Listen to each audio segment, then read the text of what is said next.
Silent heart attack से बचाव के लिए हम क्या कर सकते हैं, आइए देखते हैं। पहला रिस्क फैक्टर है ब्लड प्रेशर और शुगर को कंट्रोल करना, और दूसरा है दूसरा फैक्टर है कोलेस्ट्रॉल का नियमित चेकअप कराना, और उन्हें ज़रूरत लगे तो डॉक्टर की सलाह से ट्रीटमेंट लेना। और तीसरा फैक्टर है स्मोकिंग एकदम अवॉइड करना, स्मोकिंग बिल्कुल भी ना करना। और चौथा फैक्टर सॉल्ट, नमक, तली हुई चीज़ें या फिर प्रोसेस्ड फूड, जो तले हुए लंबे समय से जो पैकेट फूड रहते हैं वो अवॉइड करना, बहुत कम करना। पांचवा फैक्टर है फिजिकल एक्टिविटी करना। डेली कम से कम 20 से 25 मिनट हमको फिजिकल एक्टिविटी मतलब ज़रूर टहलना चाहिए, कम से कम 20 से 25 मिनट।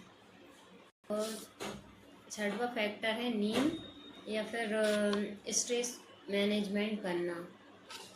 अगर ये सभी रिस्क फैक्टर है तो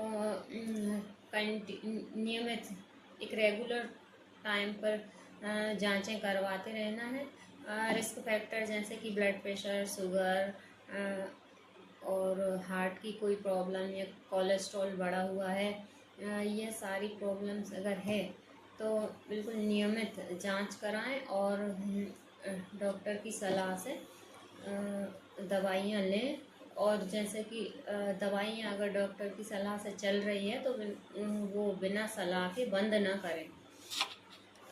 और ऐसी ही हेल्थ संबंधित आसान और विश्वसनीय जानकारी के लिए हमें फॉलो करें, लाइक करें, शेयर करें और सब्सक्राइब करें। Bye bye.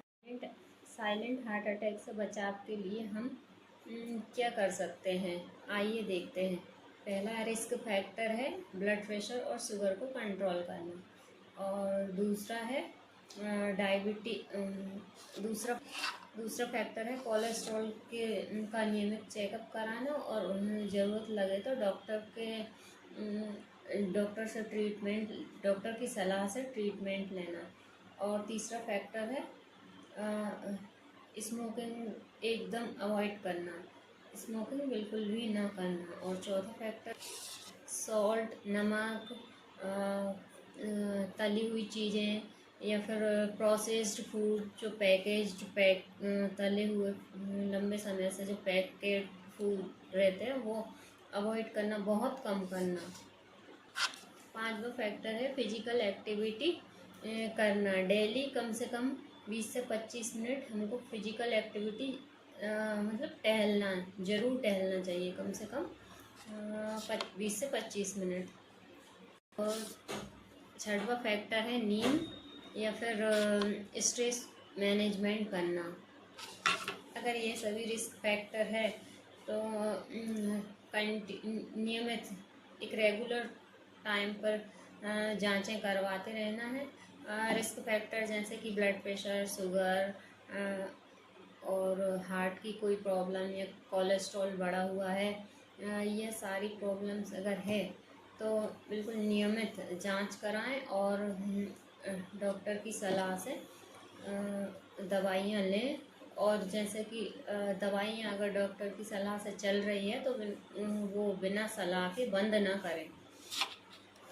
और ऐसी ही हेल्थ संबंधित आसान और विश्वसनीय जानकारी के लिए हमें फॉलो करें, लाइक करें, शेयर करें और सब्सक्राइब करें। Bye bye.